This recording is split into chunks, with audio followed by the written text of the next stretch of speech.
নমস্কার বন্ধুরা, আপনাদের সকলকে আমার চ্যানেলে স্বাগতম। আমি শ্রী শুভময় দত্ত ও শ্রীমতী স্বর্গীয়া শিশুবালা দত্তের লেখা থেকে পাঠ করছিলাম। তো আমার পিতামাতাকে প্রণাম জানিয়ে ও গুরুদেবের চরণে সশস্ত্র প্রণাম জানিয়ে আজকের পাঠ শুরু করছি। আগের দিন কি পাঠ করছিলাম ঠিক তারপর থেকে পাঠ করছি। তাহার জন্ম হইতে 89 বৎসর 3 মাসে দেহত্যাগ সময় পর্যন্ত তিনি কখনো কোনো অভাব বা প্রয়োজন বোধ করিয়াছিলেন বলিয়া শোনা যায় নাই।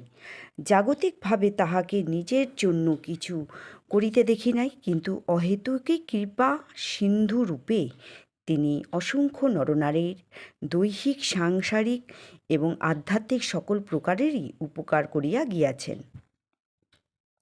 আমাদের হিন্দু শাস্ত্রে রাম অবতার, কৃষ্ণ অবতার প্রভৃতিতে দেখা যায় যে তাহারা দুষ্টের দমন ও শিষ্টের পালনের জন্য নানা কার্য করিয়া জগতের মঙ্গল সাধন করিয়াছেন। কিন্তু শ্রী শ্রী ঠাকুর দুষ্টের দমন ও সৃষ্টের পালন কর্তব্য বলিয়া কখনো আলোচনা করেন নাই, কারণ তিনি সকলের মধ্যে একই সত্তা বিদ্যমান দেখিতেন।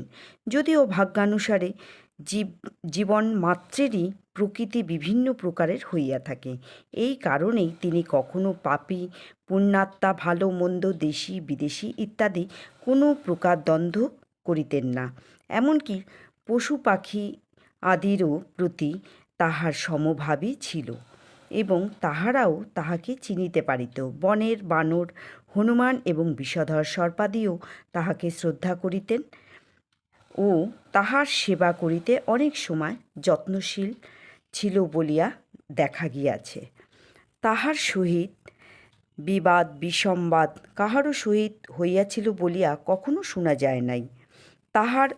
তাহাকে আমাদের ন্যায় তাহার দাসানুদাসদেরও মনে এক বিন্দুও কষ্ট দিয়া কোনো প্রকারের দোষ সংশোধনের জন্য উপদেশ দিতে শুনি নাই।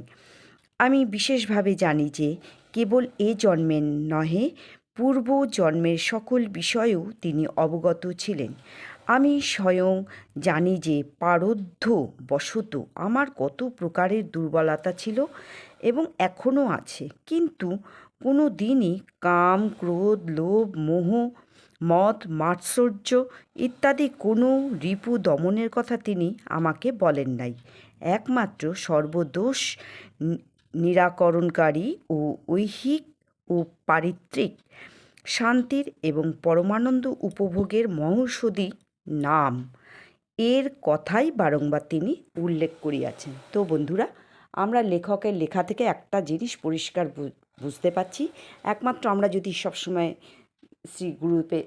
শ্রী গুরুদেবের দেয়ার নামই স্মরণ করি, তবে আমাদের কোনো বিপদ আমাদের আটকাতে পারবে না এবং এই নামই সর্বদাই তিনি করতে বলেছেন। আর কোনো কিছুর মধ্যে চিন্তা ভাবনা কোনো কিছুই না করলেও কোনো কিছু হবে না, শুধু নামই করতে বলেছেন। তো বন্ধুরা, পরে লেখক কী লিখেছেন দেখছি। শ্রী শ্রী ঠাকুর ছিলেন নির্দ্বন্দ্বজ, অর্থাৎ দ্বন্দ্বাতীত। শ্রী শ্রী ঠাকুর সকল অবস্থাতেই আমাদিগকে মধ্যস্থ থাকিতে, অর্থাৎ স্থির থাকিতে উপদেশ দিয়াছেন। তাহার সমস্ত জীবনী আলোচনা করিলে দেখা যায় যে তিনি কখনো কোনো দ্বন্দ্বের মধ্যে ছিলেন না।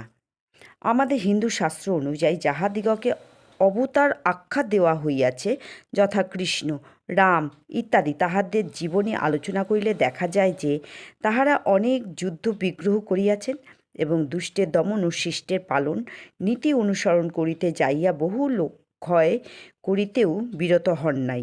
কিন্তু আমি যাহার কথা প্রচার করা দুঃসাহসে ব্রতী হইয়াছি, তাহার জীবন যুদ্ধ বিগ্রহ দূরের কথা, কাহারও সহিত কোনো প্রকারের সামান্য বিবাদ বিসম্বাদ কিংবা তর্ক বিতর্ক কখনো হইয়াছে বলিয়া জানি না। তিনি কাহাকেও পাপী বা দুরাত্মা বলিয়া আখ্যা দিয়াছেন বলিয়াও শুনি নাই। পরন্তু জাগতিকভাবে যাহাদিগকে পাপী, তাপী, দুরাত্মা আদি বলিয়া লোকে মনে করে, তাহারাও তাহার নিকট সমানভাবেই সৌজন্য ও কৃপা পাইয়া ধন্য হইয়াছে। তো বন্ধুরা, আমি আজকে এই পর্যন্তই পাঠ করলাম। আবার পরের দিন ঠিক পরের থেকে পাঠ করব।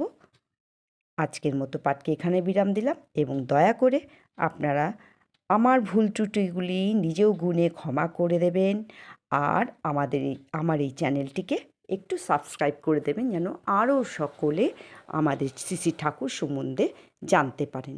তো নমস্কার বন্ধুরা।